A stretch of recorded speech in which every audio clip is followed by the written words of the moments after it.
good day, my good people.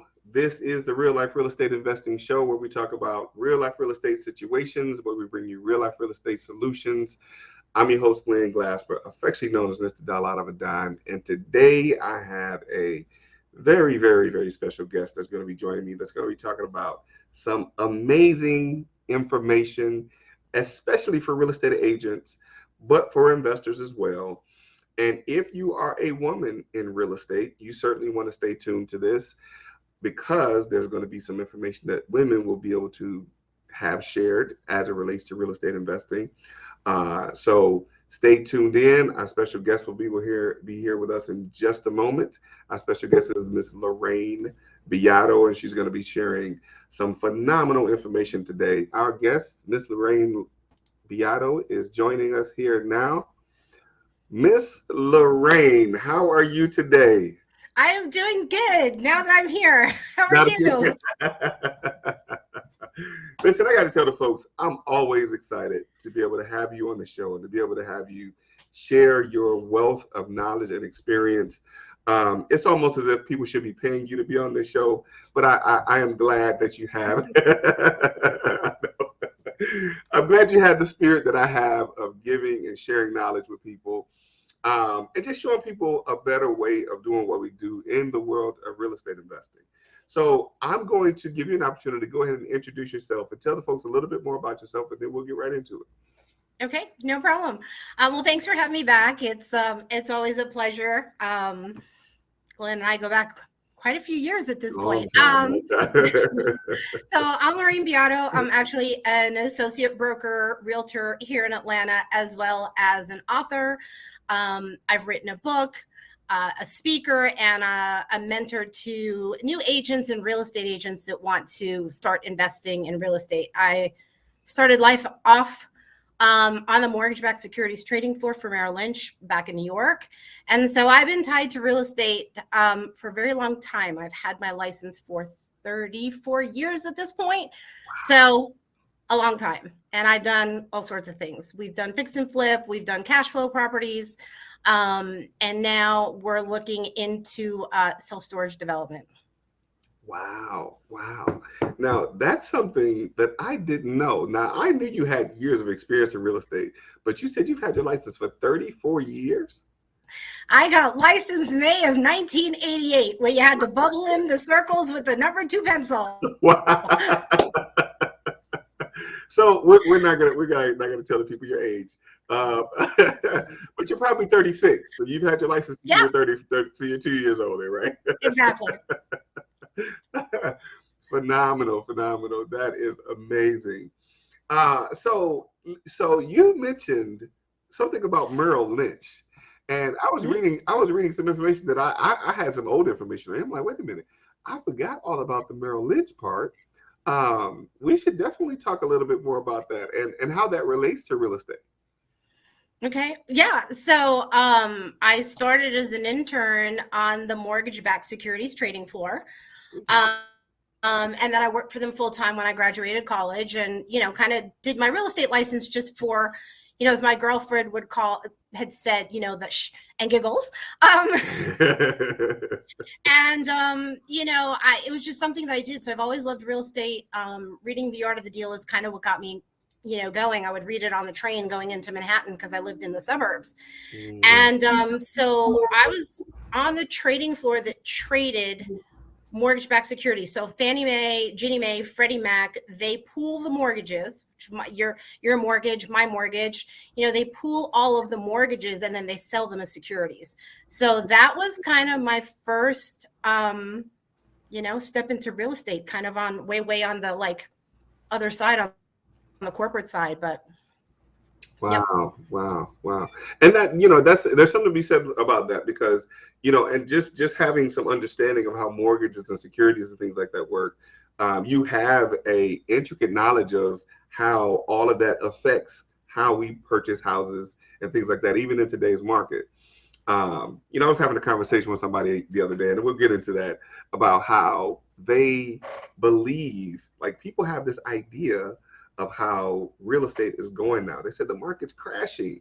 And I'm like, really? What are you seeing that I'm not seeing? What while we're talking about that, share your thoughts on what you think is happening in the real estate market today. So go read my Facebook post from yesterday. um, because I keep telling, and I'm in a lot of Facebook groups. I'm very active. I network a lot in some of these groups. And Mm-hmm. I keep seeing a lot of agents saying, oh, the market's coming down. It's price reduction after price reduction. Things are sitting on the market longer. Mm-hmm. And my listing that I just listed on Friday got multiple offers above list price. Okay, we're talking house at 775. This isn't, and everything under 400 is still getting multiple offers. My listing before that in July, we had 8 offers. We got 20 grand above list price. So the market is not crashing. Stop listening to the news. Real estate is also local. And I think that is something that is very important that people need to understand. It's local. What is happening in your market, right? I do think that things more like in the city, like in Atlanta or south of the city, they're sitting longer. And maybe they're having some price drops. But if you're I'm in the suburbs, that's not the case. And I still think that, in the back of some people's minds, they're still wanting to get out into the suburbs, because of the pandemic, because of what happened. But no, the sky isn't falling. Trying to get a mortgage now is not easy to do. So we're not going to have another 2008. Now, if I had a crystal ball, I'd charge you $1 million. Absolutely, absolutely. But we still don't have enough inventory. And I think if sellers are realistic, my clients were great. So they listened to everything I told them. And I said, look, we have the same floor plan of a comp that just sold in June or July. So we're in a 90-day window. We priced it 10 grand than what they had priced it at because we had a finished basement. That comp did not. That comp sold above list. And we finally went under contract yesterday with my client. So if you're pricing it right as a seller, and you're not trying to, oh, well, let's go bump it another 20 or 30,000 where it's not realistic. Right. No, that's not supported. So our prices are still climbing. Mm. They're just not as accelerating as quickly. Mm-hmm. And yeah, things are taking a little bit longer to sell, but I was selling real estate when your average days on market was 6 months. Right. And that's one of the things that I had the conversation about. Let's talk about the relativity of that. Average days on market there was a time where it was 6 months. Mm-hmm. We recently had times where it was 6 hours. Yes. Right. Or some of them getting offers before you even go to the market. What's a relatively, well, now in from what we understand over the last couple of years, relatively reasonable days on market now? What would you say? I mean, and we've been in some like unprecedented times the last 2 years, right? Things weren't flying off the shelf. You didn't have 40 people coming through an open house. Right. But I still think right now, it was funny because when I was working with my sellers that were buyers, they're like, oh, it's been on the market for 14 days. I'm like, it's okay. That doesn't mean that there's something wrong with the property. And so I think the public's perception and expectations just were not realistic or got so blown up that they're just not realistic now as things shift. I mean, we are headed into fall. Things do slow down because it's fall, kids are in school and all that sort of stuff. But we're trying to get back to a little bit more of a normal market. And I'm sure everybody's heard it. 6 months is a stable market. I think Atlanta, last I checked, I think we have like 2.5 months of inventory. Mm-hmm. I had the neighbors on my listing come through the open house and they're like, are we still in a seller's market? And I said, in my opinion, yes, we are, just based on the number of showings and my personal experience with my clients. Yes. Yeah. And that's the thing that, a lot of people aren't understanding. Like, people have gotten, I guess, accustomed to things or flying off the shelves. Like, we got 100 offers and the first day is listed and things like that. And now they got to wait 14 days. So it's like, oh no, we're not going to be able to sell.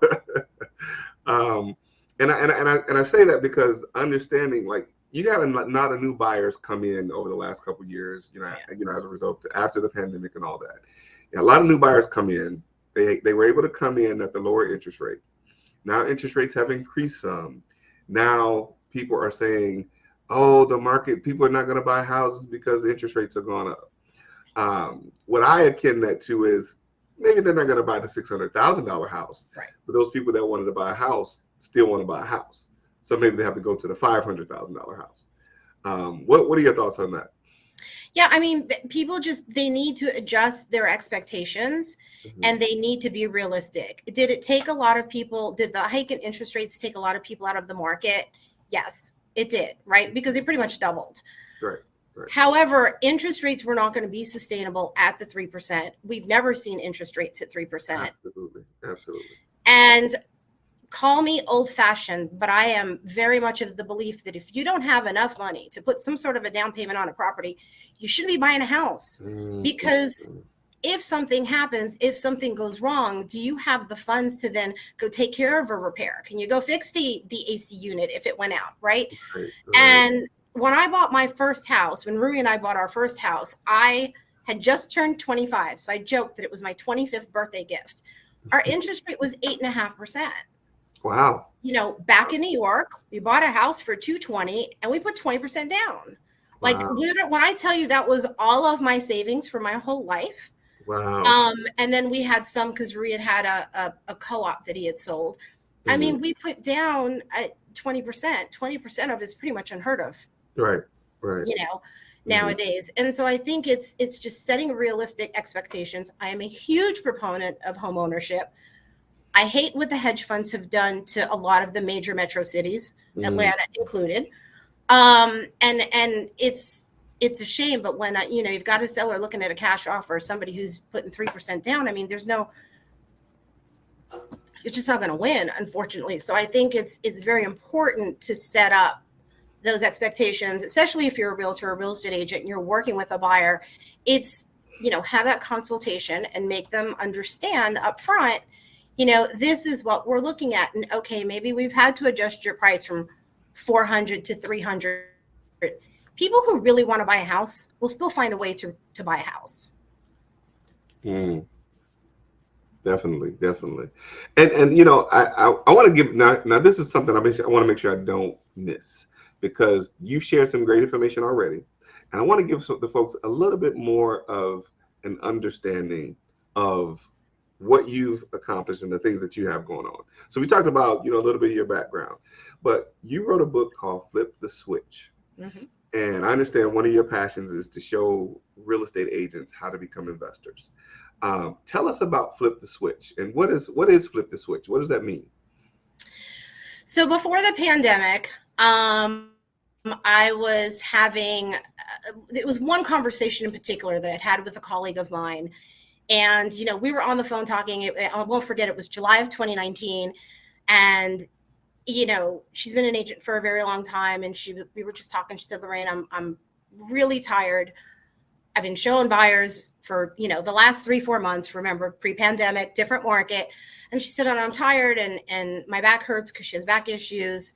And I'm going to have to sell houses until I'm 70. Wow. And I was like, wait, what? And she said, I'll be 60 soon because her birthday was in September. And, I said, you're like a top producer. You have well over a 6-figure income in selling houses. What do you mean you can't retire? Mm, And she said, I have no retirement. wow. And I soaked it all in and I thought to myself, because this is someone who does, almost triple the amount of business I do because my business is word of mouth. Wow. Mm-hmm. And I sat there and I'm going, okay, I don't have your income. My husband had been laid off several times, so hadn't worked in a while, but yet I had assets that were giving me a monthly income. Okay, maybe not a tremendous amount of monthly income, but I have retirement. Those assets have increased in value. So I've added to my net worth, and that kind of became a passion project. I then had a law firm that asked me, will you come teach your Flip the Switch workshop? And I said, sure, no problem. I didn't have a workshop in place. I put together an outline. I went and I presented to about 30 real estate agents. And it was so funny because I saw my old team leader from Keller Williams. Mm. And, he's like, well, what are you doing here? You must be attending an event. And I said, no, I'm actually the speaker. And at one point, I was in the middle of my presentation and I could hear everybody in the room next door doing their rah rah. And I found out that, look, Keller Williams is a great company. So understand this is not a bash on KW at all. But I had to stop and I said, they're in there learning how to cold call for prospects. And Mm. you're in here learning how to build wealth and how to be able to retire. Wow. And when I got done, I had such great feedback that between those two, I had a friend of mine who kept saying, you should write a book, you should write a book, you should write a book. So I took that workshop, I sat down in a week and I wrote my book. And it's on Amazon with like close to 55-star reviews, which is amazing. Wow. Wow. And we're actually going to be adding a link to that book so people can pick it up on Amazon. Um, and I have the book and I've read it, and I got to say, completely blown away. Completely blown away. I think I got to go back and do my 5-star review on there as well. Yes, please. um, and that's, I think, what oftentimes people miss when, especially real estate agents, like, and I actually talked to a real estate agent the other day who called on a listing that I have. It's something that I put on Zillow. I put it on Zillow, and I get real estate agents that call me. And this real estate agent is making offers for her buyer. And the things that she's saying to me are clearly, I clearly understand that she's not well versed in the investing part of real estate as she should be when she's working with investors, right? Because she's saying things to me, she's saying the seller wants me to pay closing costs. I'm like, or the buyer wants me to pay closing costs. I'm like, wait a minute, I'm already selling this at a discount as a wholesale price and the buyer's asking me to pay closing costs. And she said, well, it's not really a seller's market anymore, so buyers are asking sellers to pay closing costs. And I was like, I don't know about that because I don't deal with that portion of it. But as an investor, I know that if you're an investor, you're not asking another investor to pay closing costs. Right, Like, correct. this is not how this works. I appreciate her enthusiasm to even make to ask that question or make that offer. But I'm like, that's not really how this works. I'm already selling at a discount, and he wants me to pay closing costs, and he wants me to discount the price even more. Mm-hmm. And she's really suggesting to me that this is the best thing for me to do. So yes, clearly it's a newbie investor that doesn't understand how things work. Right. Working with an agent that doesn't know anything about real estate investing. One of the things that unnerves me is when in the MLS, you'll see calling all investors $20,000 below appraised price. And I'm like, you just don't get it. And they could never understand. And so the other reason for writing the book was because I work with investors. As you know, I got tired of real estate agents saying, you're lowballing my client, you're lowballing my client. And it's because they don't understand all the holding costs that go into like a fix and flip, for example. They don't know, okay, if you're borrowing hard money, you have hard money costs, you have closing costs when you purchase the property. As the buyer, you have your holding costs, your utilities, because your workers got to work. They need the power, the water. And then when they turn around and go put it back on the market to sell, they're paying commissions. And so no one has explained that, in my opinion. That's why I go through it, and just to get them to understand. And so in my book, I actually break down what does 65% or 70% of ARV look like, right? And ballpark, you need $100,000 spread. That's kind of my ballpark number. You need $100,000 spread if you want to make some sort of a profit from what you're buying, what you're all in at, to what you're going to sell at. Of course, it's going to vary, but that's just kind of a rule of thumb. Absolutely. So as a person who advocates for agents to understand investing, what is, and again, I'm not an agent and I don't play one on TV, but as a person, well, as a broker, because you're a broker, I want to make sure we specify that. There's a difference between a broker and an agent. We'll explain that to the people that don't understand. But as a broker who does this, who's done real estate investing, what are some of the things that you would want to point out to the real estate agent, either new or experienced, that doesn't have real estate investing experience? What are some of the things that you should think that they should primarily pay attention to? So my so yes, shameless plug. Pick up my book. Okay.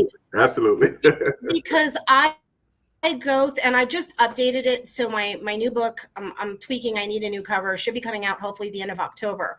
Okay. I have actual case studies in there. Now, understand they're more geared to how I acquired properties because I was an agent, where putting a sign in the yard did not solve the problem for the seller.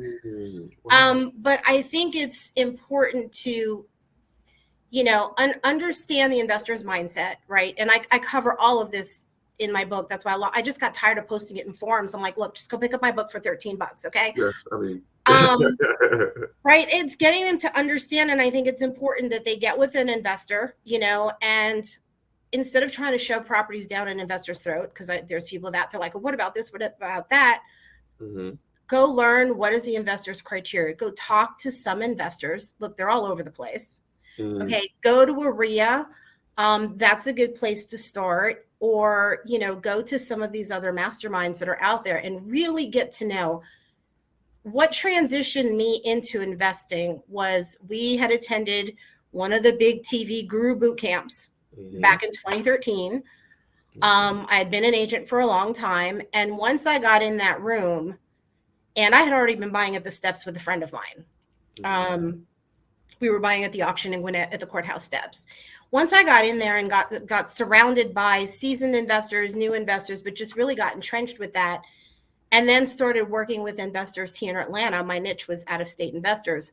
I got to really understand, what do they look at? What are they, the most important thing is the RV, understanding what is the max that they can offer in order for a deal to work, right? I learned about hard money. I didn't know what hard money was in 2013.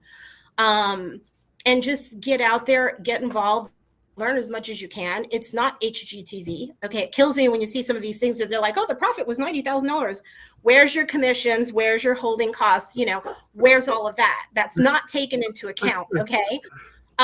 It's funny because there's a show that was done here, and a couple of years ago when they aired their first episode, I went on my rant because I'm like, look, here's the links to Zillow. Here's what they actually paid for it.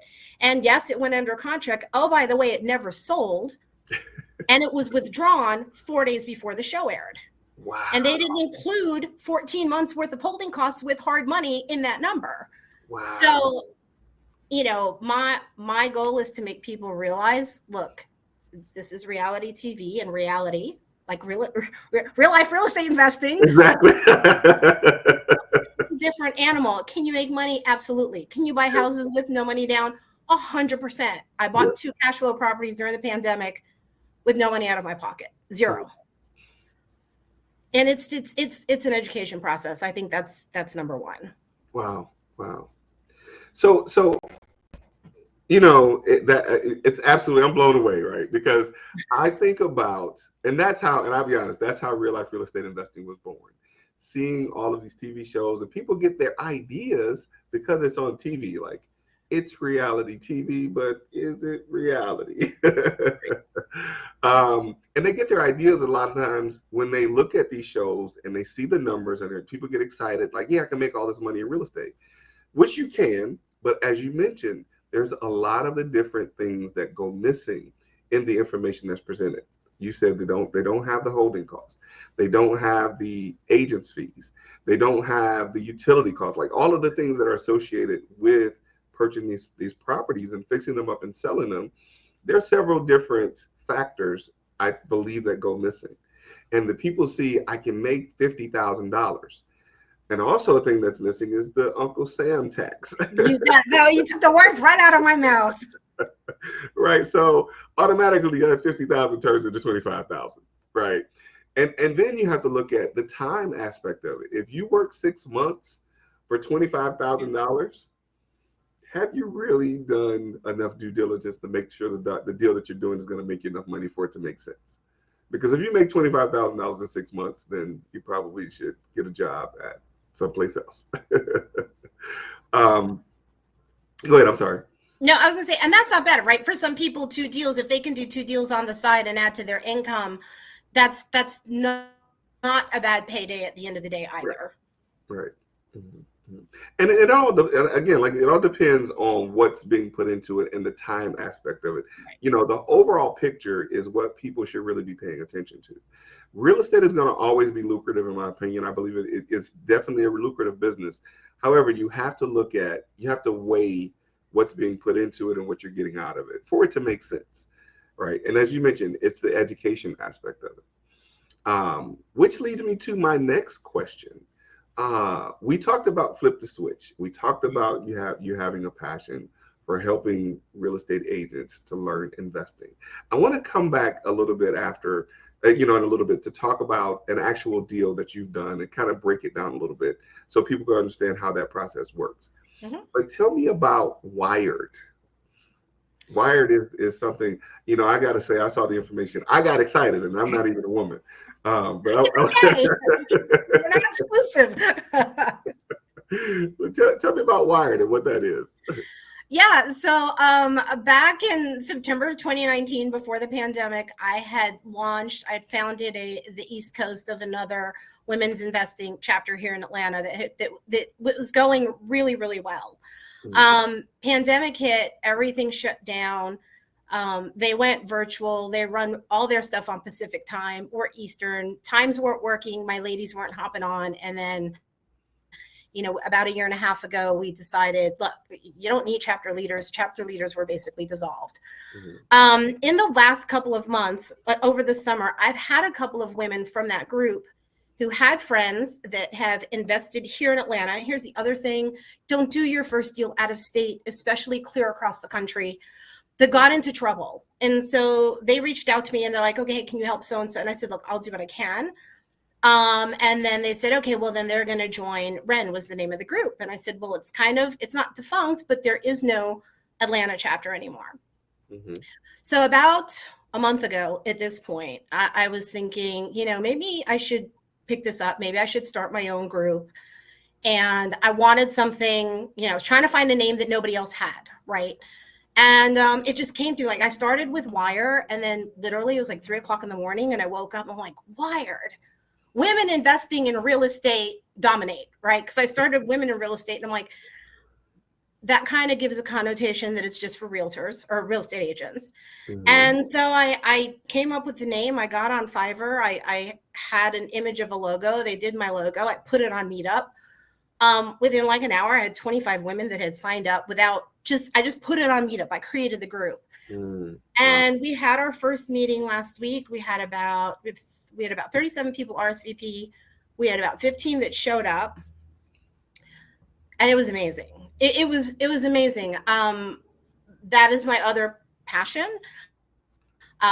We had women from all sorts of background. One is opening a bakery and a restaurant.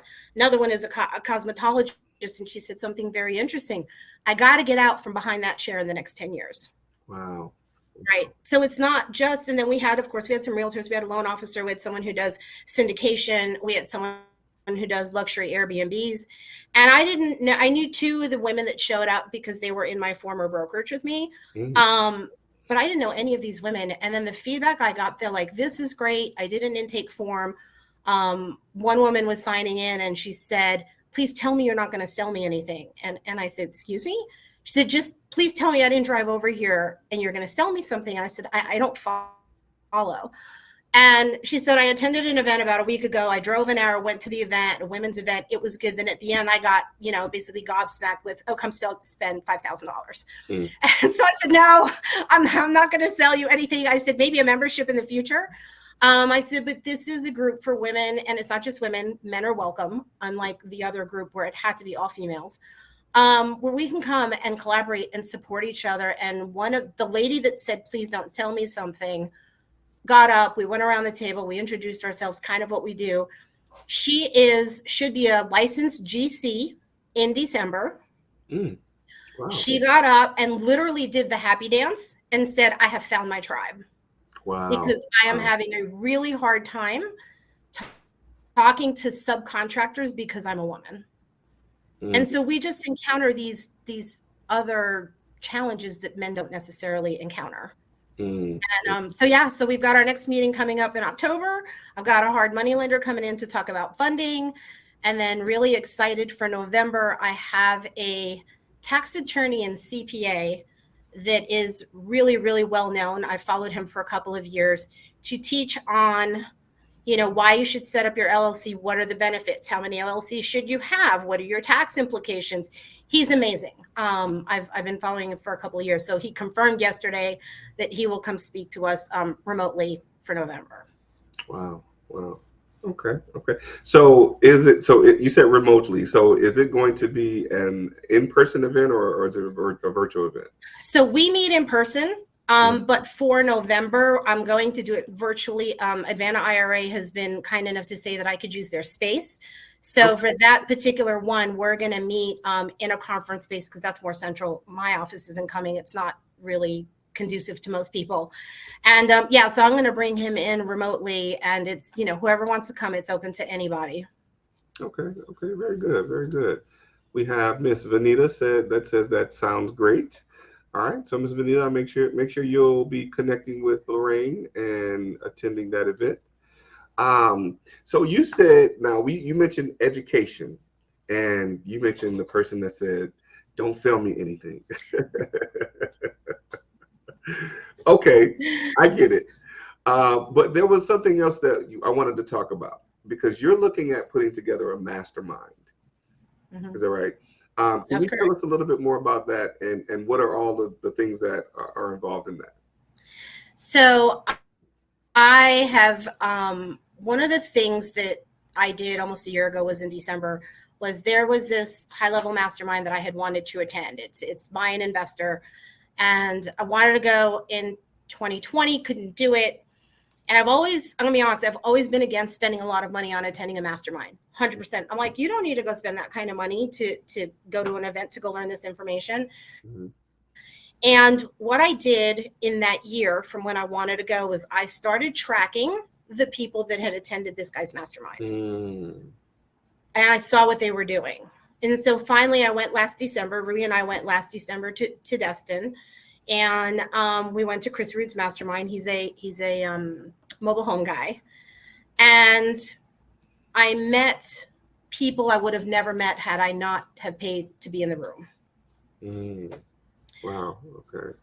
When you get to the point that you can drop a couple of grand to attend a mastermind, the level of people that are attending are completely different. Your RIAs are great to start, right? Dip your toe in the water, get to know as much as you can. But when you want to level up your game and you want to move into the next level where you have access to people in the room that have private capital, that have other experiences, I joked with Rui that we were the poor ones in the room. Mm. It was a mindset shift, a huge mindset shift for me. So I would say that in the past, not quite a year, it'll be a year in December, I have attended, I just came back from Vegas. So we'll call it 3 high-level masterminds. I've expanded my network across the country. I've met amazing people. I now have access to private capital if I need private capital. And one of the things that Rui and I thought when we sat at that event, self-storage was something that we've been interested in for probably about 2 or 3 years. Mm. And the guy that got up there and spoke on self-storage, talked about building Class A facilities. And Rui and I just sat there and were like, we're never going to be able to do that, right? We don't have $10 million to go do something like this. Right. Right. He then created a mastermind group that is actually it's a monthly subscription. And now we are looking at partnering to develop Class A self-storage facilities. Wow.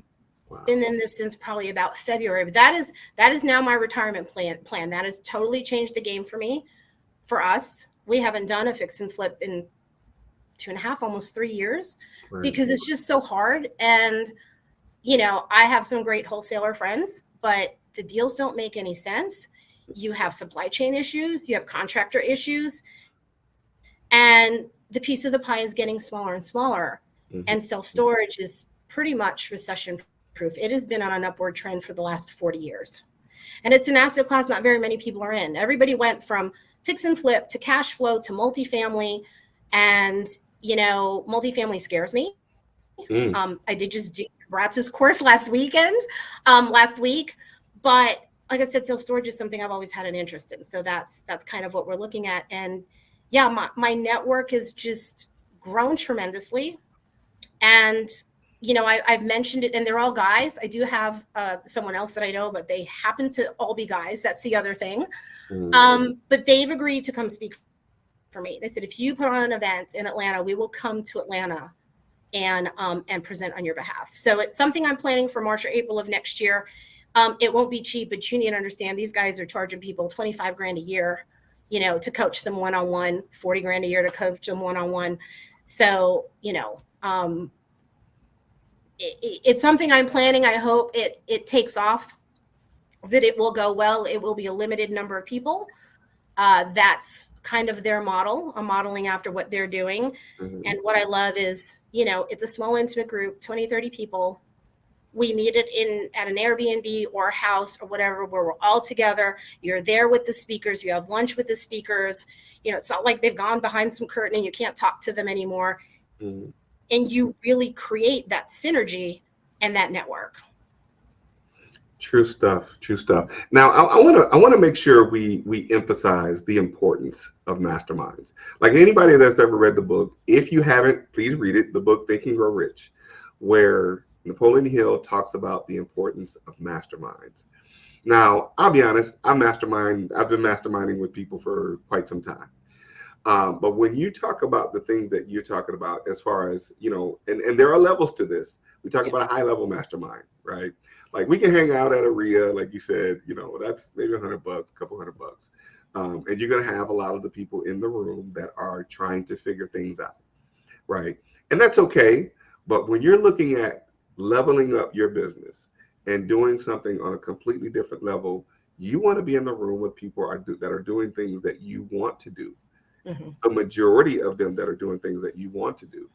And those rooms do require a significant investment, right? I'm a part of a mastermind, and it's well into the five figures, right? So it's something that is necessary for those of us that are doing things on a different level and that are looking to go to the next level.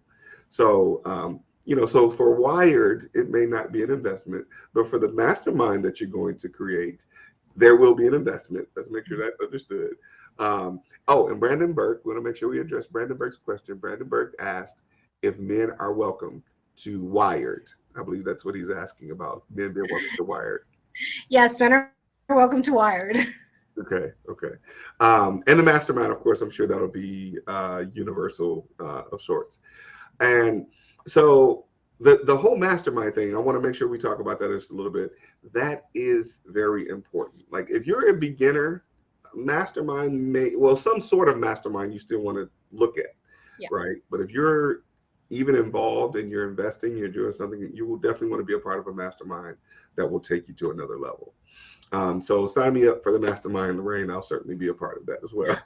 Well, awesome. I'm excited, and yeah, we'll be covering all sorts of different topics, and you got to pay to play, and I never believed that. And like I said, it's taken me all these years. I'm not that old, but I'm not that young. So it's to really, because even and Ruby was like, he's like, are you crazy? He's like, I thought you wanted kitchen cabinets in the lake house. I'm like, I do, right? But I think this will just get us where we want to go faster. And so, did I make some personal sacrifices and not spend the money on other things to be able to go? 100%. Yes. Will I do it again? Absolutely. Absolutely, absolutely. Because if you figure it this way, if you pay for the kitchen cabinets in the lake house, those are investments, but the return on investment can't be compared to. I'm looking at Rui's comment. Oh, is he on? Okay. The return on investment for investing in something that will educate you and grow you to the next level, the return on that investment is infinite, right? So being part of that mastermind will help you generate the cash flow or the cash to invest in the cabinets in the lake house. Um, Rui says, trust me, I'm not crazy." No, listen, it makes sense. It makes sense. And for some time, like I remember a time, and I always go back to the story. I remember a time a gentleman said to me, if you meet me for lunch and bring a check for $5,000, I'll teach you the business of real estate. And at the time, I was doing really well. Like this was pre crash, like maybe 2005 or 2006. And I thought to myself, why do I need you? I'm already making, quite a bit of money in real estate. What do I need to pay $5,000 for? Then when the crash happened, and my knowledge for what to do in that situation was limited or none, so I didn't know what to do. Right? I had a lot of money, but I didn't know what to do. And had I made that investment of $5,000 at that time, I could have easily sailed on through that situation, the crash, and not been worried about what would have happened. So, it's things like that, hindsight being 2020, of course, you make the investment on the front end so you get the return on investment that is infinite. It's significantly significant and as well as infinite, because had I got the knowledge then, I would still have that knowledge today to be able to apply, to things that I'm doing. But I know better now. Well, it's like somebody said, you're paying to compress time, Wow. which I thought was a great, and I thought that was a great analogy. Wow. You're paying to compress time. You're Wow. paying to learn what may have taken them a year to learn, Oh, or you're learning from their mistakes. Like, this is what happened. This is what I did. And you don't have to go through the agony of losing 20 grand on a flip, right? Or right. whatever. And I thought that was a great analogy. You're paying to compress time and get information and solutions faster than if you had to go through it on your own. And if I can't believe that there is a situation where people don't understand how that makes sense, right? And I'm going to use that. I'm going to use that. First of all, I'll use that. First time I'll give you credit. I don't know where you got it from, but I'll give you credit. The second time is going to be mine. Because it makes sense. I mean, when you look at someone like yourself who's been a licensed agent for 34 years, right? I'm going to emphasize that 34 years again. Uh, for that amount of time, it makes sense. And then you've also been an investor, and now you're a broker, and now you're an author and a speaker. So you're And I was an appraiser. and an appraiser. Wow. I've done it all. Right. So I mean, and for the people that understand the value of being an appraiser, knowing the value of properties, so all of that, it would make sense for someone to make the investment to work with you because they're compressing the time, as you mentioned, your 34 years of experience to their probably 0 to however many years now being compressed into an opportunity for them to start right out the gate and make well over whatever amount in the first 6 months to a year, right? As opposed to waiting that 34 years that you had to go through and having to figure things out along the way, right? So it makes sense to make the investment in someone like yourself, whether it be a mastermind or whether it be the flip the switch course. I'm going to speak that out, put that out there. I know. I've had people ask for it. It's coming at some point. I'm just going to put that out there. The flip the switch course that's coming real soon. It makes sense for people to make the investment in you to help them get over that hump. So I wanted to go back to talk about the investing experience. So I want to ask, what are you currently working on now? And what are you doing in investing right now? You mentioned earlier, and if you don't mind giving us a little bit of information about. You said you bought a couple properties over the pandemic with no money out of your pocket. Tell us how that worked, and tell us what you're currently working on. Yeah, so the two case studies of the two pandemic properties are coming out in my new version of the book.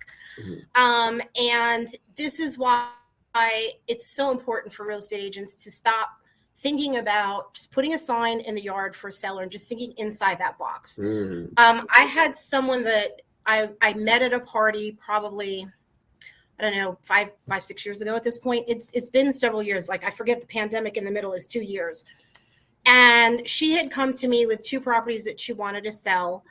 And I looked at them. One was in Smyrna, one was in Jonesboro. Looked at them, went through them, and I said, look, I would love to sell them for you, but you're upside down. Mm. Properties both were worth about 70,000 and the mortgages on them were 90,000. Mm-hmm. I had not really stayed in touch with her. We connected on Facebook. We stayed Facebook friends. We would comment on each other's stuff. And in January of 2020, she called me. I was pulling into Chili's to go have a lunch appointment. And she said, "Do you remember the property that I had in Smyrna?" And I said, "Yes." She said, "Well, the neighbor just sold his and put lipstick on a pig and sold it for 121,000." And I said, "Okay, great." I said, I'm pulling into an appointment. Let me run some numbers. Let me check when I get back home and I'll get back to you. So I did. And I saw that the townhome, they're attached townhomes, it was more than lipstick on a pig. And I said, "Look, that's new carpet. That's a new kitchen. That's a new bathroom. That's probably easily 20 grand. That's not just paint and carpet." Mm-hmm. I said, "Okay, so maybe we can list at 110 as opposed to 121 where this guy was."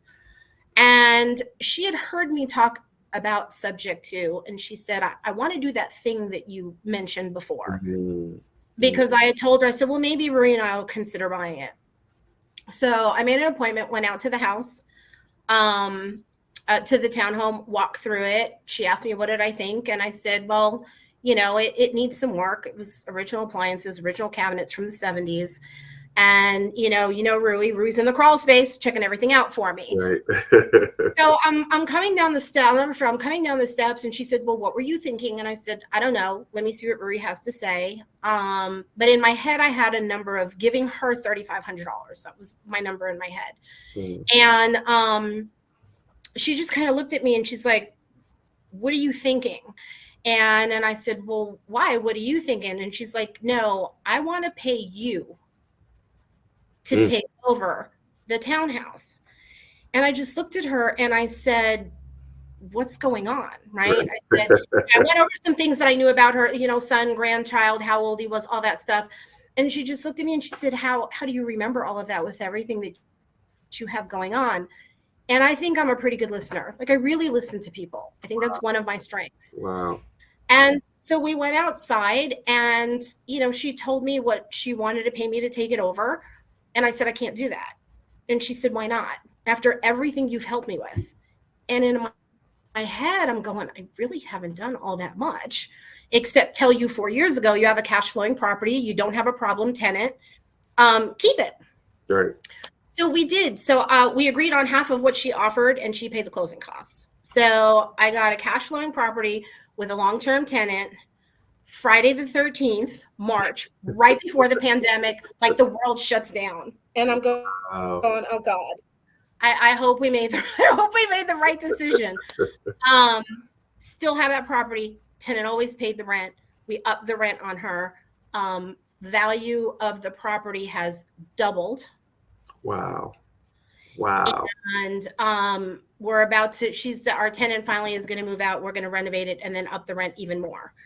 And so that was one. And that was because I had had a listing conversation with her about her property 4 years prior and just told her the truth. Yes, I can sell it, but you're bringing all the commission to the table. And then March of last year, I bought her other property and we did the same thing. And not only that, people need to understand, especially real estate agents, we're horrible at this. Stop trying to make decisions for other people. We got on a Zoom. I brought in 2 partners. We did the same thing. I purchased it subject to. However, the HVAC had been taken, part of the copper plumbing had been taken, and there was something wrong with the electrical.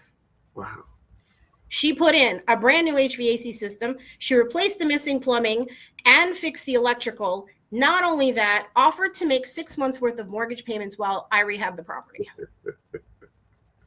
Offered. I didn't ask for it. I didn't offered it. Wow. And so we rehabbed it in 6 weeks. Cash flowed really, really well. And we just sold it 3 weeks ago for $100 grand more than we paid for it. Wow. And we had cashed out it cost us 17 grand to rehab. So, so if you take that out, we made about 90 grand.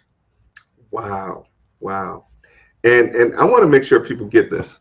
Like, on the front end, you got paid to take these properties, right? One of them. Yeah. Well, yeah. And the other one, technically, in a way, yes, because I didn't have to pay the mortgage for 6 months. So, and those are the pieces of the puzzle. Like these are things that people are not familiar with. From a investment standpoint, people think, okay, I gotta have cash, I gotta have credit, I gotta do these things. Which, if you don't have the knowledge, it's best to have the cash and the credit, right? Right. Because you can make some mistakes if you have cash and credit, and probably still make a little bit of profit. But there are times where people look at doing the business with no cash and no credit and no knowledge. How do they pull off that type of deal without any of that? I don't think you can. Right. Unless you partner with somebody who does. Still, but if you don't have any of that, what are you gonna? Why would someone partner with you? What do you bring to the table? Right. And Absolutely. I think that's the other piece. You know, all of these people want all of this stuff, but it's like, what do you bring to the table? I cannot tell you how many times people have hit me up and asked me, I need your help on this, or can you help me figure this out, or can I pick your brain? I cannot tell you how many times I have done that. And when I have turned around and asked that person to help me with something minor, because I'm not to say this to sound the wrong way, I was the one with the knowledge and I need something minor, Hmm. Hmm. crickets, Right. Right. crickets. And so, I make a joke sometimes now when someone's like, I want to pick your brain. Great. Send me your PayPal account. I'll send you an invoice. When you pay the invoice, you can pick my brain. You can pick it till the you can pick my brain until the invoice payment runs out. Right? Because I think that's what people forget. You and I have both paid a lot of money and Yes. have spent a lot Yes. of time to learn what we know. Yes. And have I lost money? Hell yeah. We lost 70 grand on a deal out in San Antonio, Texas. Wow. Do I now know what not to do? Sure. You want to stop from losing 70 grand and you want to pick my brain? There's going to be a cost. Right. Right. And that's the thing that I really want people to get when you talk about sending an invoice and having people pay to learn from you. These are the areas where people look at. I've had people ask questions. Well, why does it cost so much, or why should I pay that? And I think a lot of times people miss that even though we've been around for some time, we still invest in our education, right? Mhm. We're talking about high level masterminds, and we're talking about investing 5+ figures for masterminds. How is it that you think that I'm going to pay this amount of money, having 20 plus, 30 plus years of experience? I'm still investing in my knowledge and education. And then you come in with no experience and no knowledge, and you can come in and not have to invest anything. That's just not how it works. Yeah. um, and the other thing I want to mention, not I mean all of your accolades and all of your experience, people should understand that they're getting that when they work with you, right?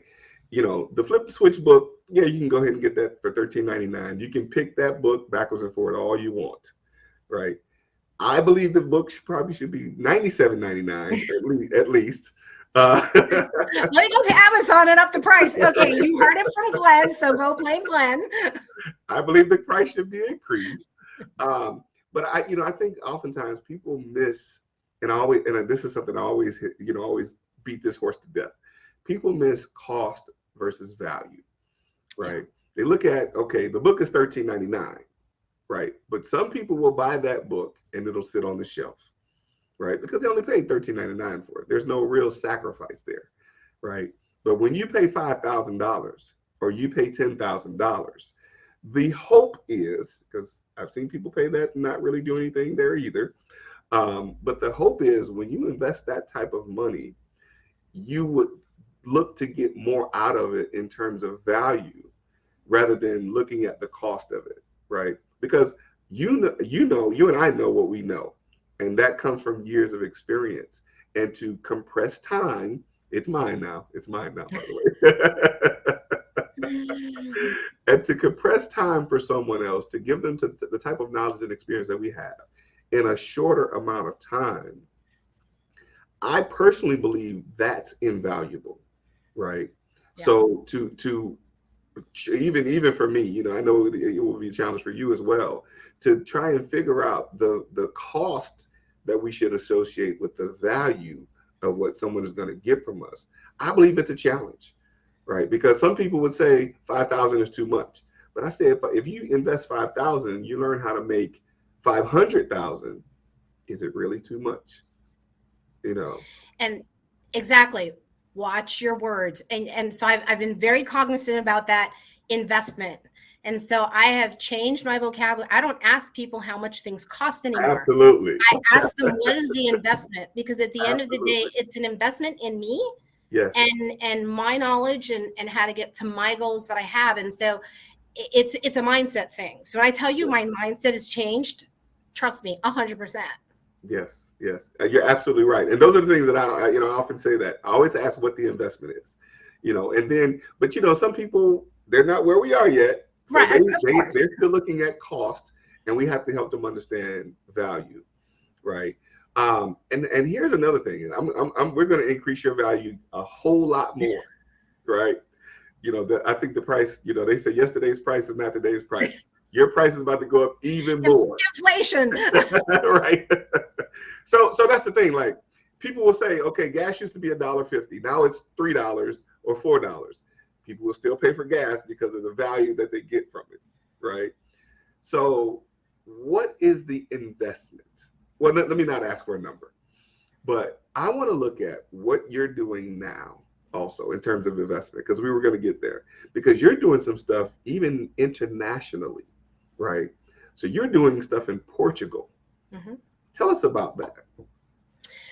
So I have a lot of passion projects, right? And so for those of you, I hate the book, The One Thing. I tried to read it. I couldn't read it because I cannot do just one thing. Yeah. The book I hate is Eat That Frog. I love it, but I hate it. I didn't read that one. I have it, but I never read it.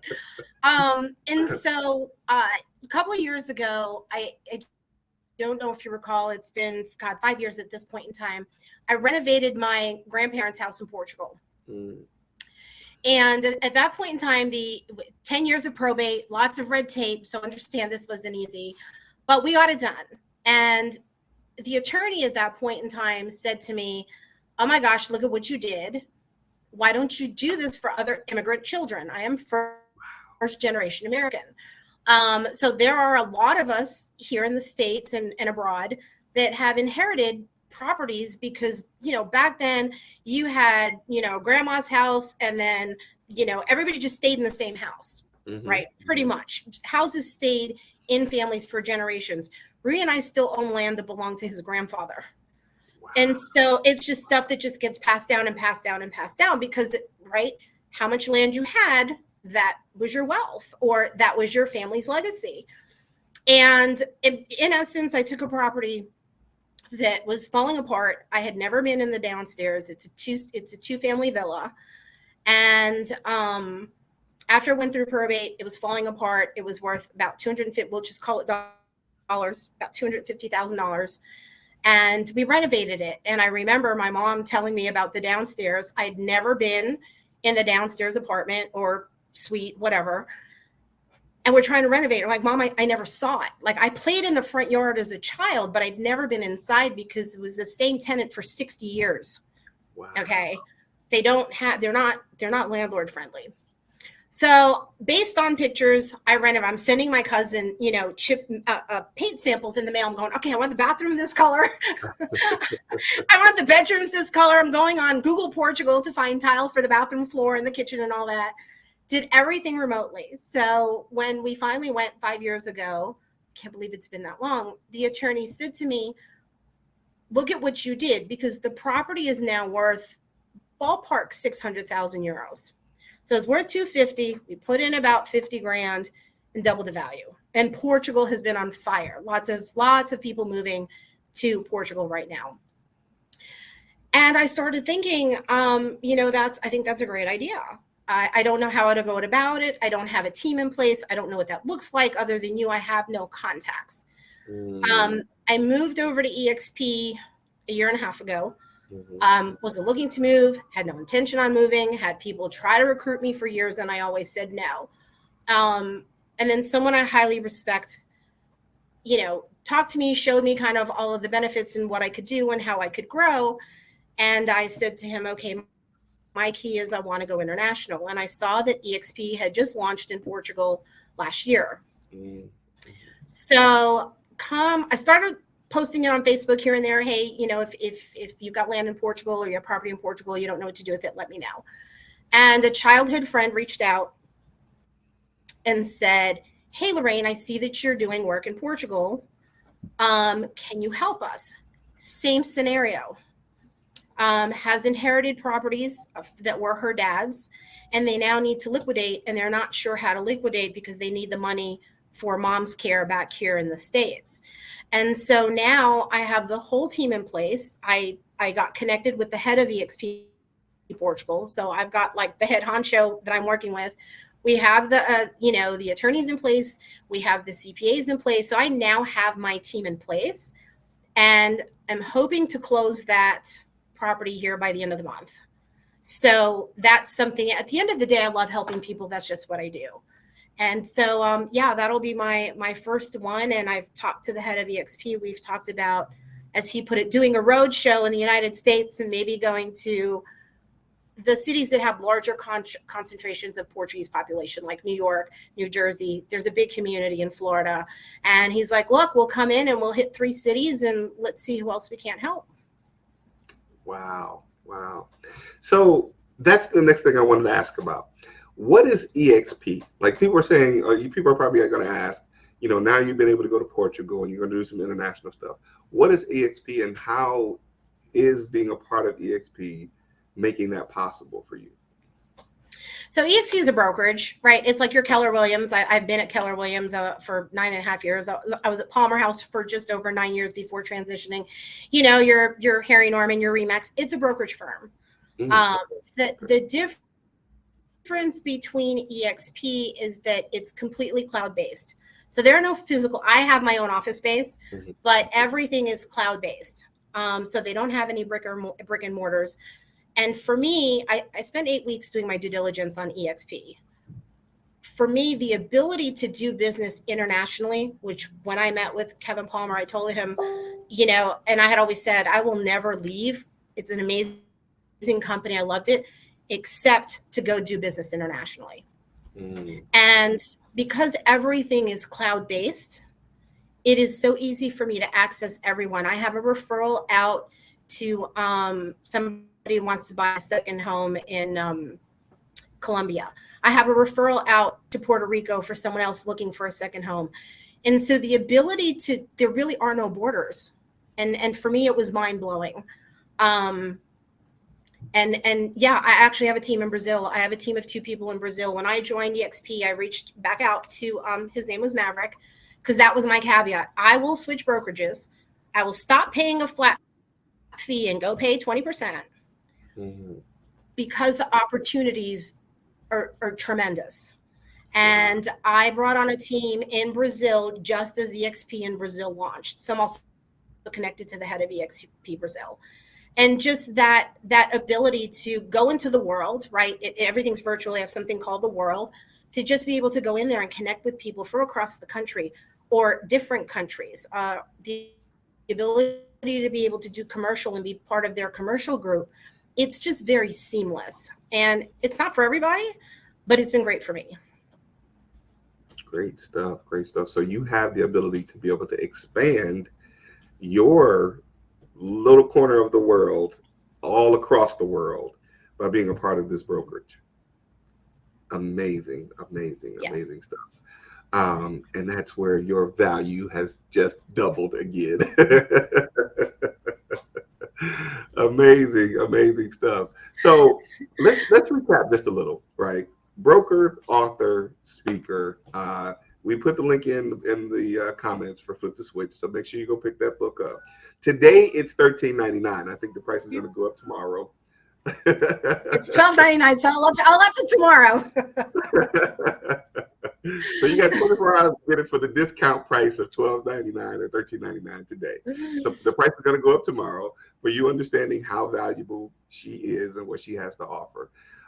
So you have a passion for helping agents become investors, right? You also help individuals that want to become investors. You help them become investors as well. Is that right? Yeah, I haven't done it in a while, but yeah, I've done some one-on-one mentoring. Okay, okay, good, good, good. So all of this backed by your 34 years of experience as a real estate agent, now broker, now investor, now author. I say that the ticket price starts at $20,000 now. Um, and not only that, you're going to be creating a mastermind. You have Wired that's happening now, and the next event for Wired is when again? October. What's the date? The 12th, I think. Okay. The second Wednesday of October. And if anybody just wants to go over to meetup.com and find Wired, I'll give you the exact date. I'm pretty sure it's the 12th. Yes, the 12th, October 12th, 11:30 at Taco Mac by Perimeter Mall. Okay. Okay. All right. One day, one of our shows is going to be at Wired during that time because we come on at 12 o'clock. So we're gonna do a show at Wired talking about what's Oh, going that'd on be at Wired. fun. Yes. I'm just putting it out in the universe, for when that happens. Um, so check out Wired. Tell us the acronym for Wired again. Women in.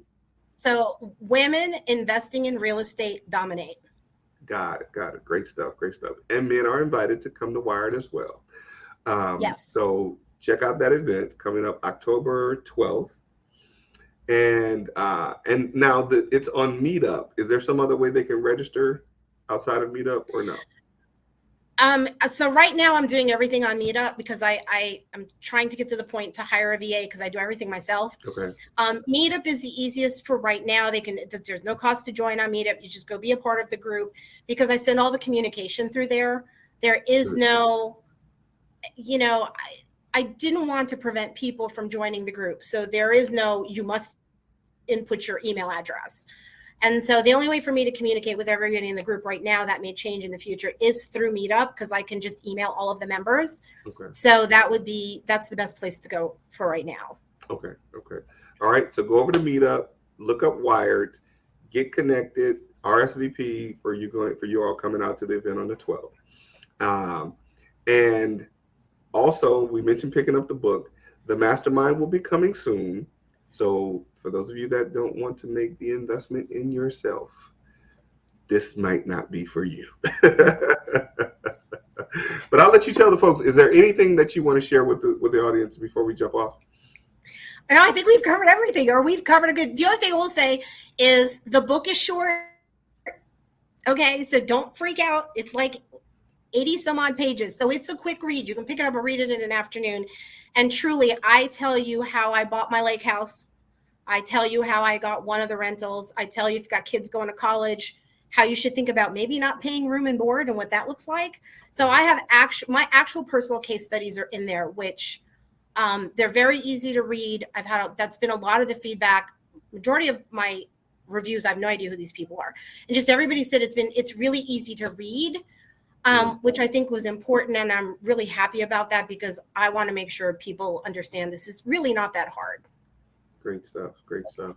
And the newer version of the book is going to be coming out later this year. So go and get the first version at the low price of $39.99. Because the next one is going to be $90.99. $99.99. So, Lorraine, listen, thank you so much. It's always an absolute pleasure to have you on. It's always a pleasure to have a conversation with you. I always learn so much when I talk to you. So thank you. See, this is how I learned. I can pick your brain for an hour and not have to pay you. It's coming. Don't worry about it. I know, right? I know that the voice is coming soon. But I want to thank you so much. And not only that, because I know, thank you for me, but also thank you for the people that will watch this, because I know that the value that you add to not just me, it's going to be so much more value that people will be able to get out of listening to the things that you shared in the contest that you did. And that would also give them an opportunity to give them ways to connect with you so that you can help them get over the hump of the things that they may face as it relates to getting to the business of real estate investing. So again, thank you so much. Thank you for having such a giving heart. But we're not going to give everything away for free. But it's always an absolute pleasure to have a conversation with you. And folks, thank you all for joining us today. Thank you for watching the Real Life real estate investing show, where we talk about real life real estate situations, but we bring you real life real estate solutions. Stop getting your information from HGTV. All right. And that's our show for today. Thank you all again for joining us. And stay tuned for next week.